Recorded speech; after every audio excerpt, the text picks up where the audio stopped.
नमस्कार, मैं हूं आपके साथ रुखसार खान और आप देख रहे हैं भारत केसरी न्यूज। स्वच्छता अभियान के इस महाराजगंज जनपद की कार्यशाला में की अध्यक्षता करने पार्टी के रूप में स्थापित होने का गौरव अगर किसी को प्राप्त है तो हम सब आप सब कार्यकर्ताओं की बदौलत भारतीय जनता पार्टी दुनिया की सबसे बड़ी पार्टी के रूप में स्थापित। उस समय के तत्कालीन राष्ट्रीय अध्यक्ष माननीय अमित शाह जी ने, जो हमारे पुराने कार्यकर्ता हैं, आप सबको स्मरण होगा, अभी हमारे विधायक ज्ञानेंद्र जी कह रहे थे कि हम भारतीय जनता पार्टी की सदस्यता हम सब लोग लंबे समय से करते चले आए हैं और सदस्यता हमने जो पुराने कार्यकर्ता हैं, आप सबको पता होगा कि भारतीय जनता पार्टी की पहले अंतिम इकाई गांव सभा होती थी, लेकिन हमने अपने संविधान में संशोधन किया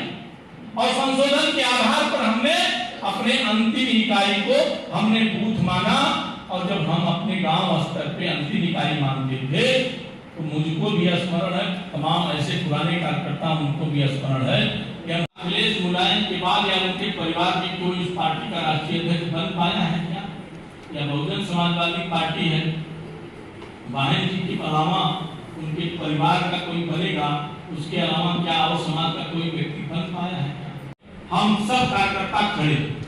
अब आप सब जानते हैं कि भारतीय जनता पार्टी प्रत्येक 6 साल में अपनी सदस्यता को जीरो करके फिर एक नई सदस्यता करती है। इसलिए करती है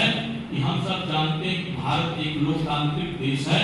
और लोकतंत्र के आधार पर भारत चलने वाला देश है और उस भारत में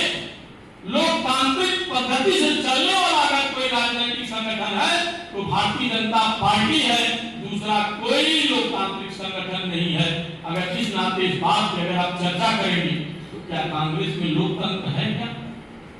अगर लोकतंत्र कांग्रेस में होता तो सोनिया गांधी, राहुल गांधी और उसके अलावा कोई राष्ट्रीय अध्यक्ष बन पाता है क्या? बड़ा समाज में चर्चा हुआ है तब दूसरा कोई राष्ट्रीय अध्यक्ष बना।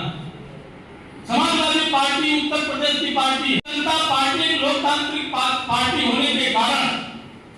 और भारतीय जनता पार्टी की अपनी विशिष्ट कार्य पद्धति है, उसके कारण अगर हमारे राष्ट्रीय अध्यक्षों की श्रृंखला देखी जाए तो कोई ऊपर से किसी परिवार का नहीं, भारतीय जनता पार्टी के नीचे से काम करते हुए उस राष्ट्रीय स्तर तक पहुंचने का गौरव अगर कहीं किसी को प्राप्त हो सकता है तो केवल भारतीय जनता पार्टी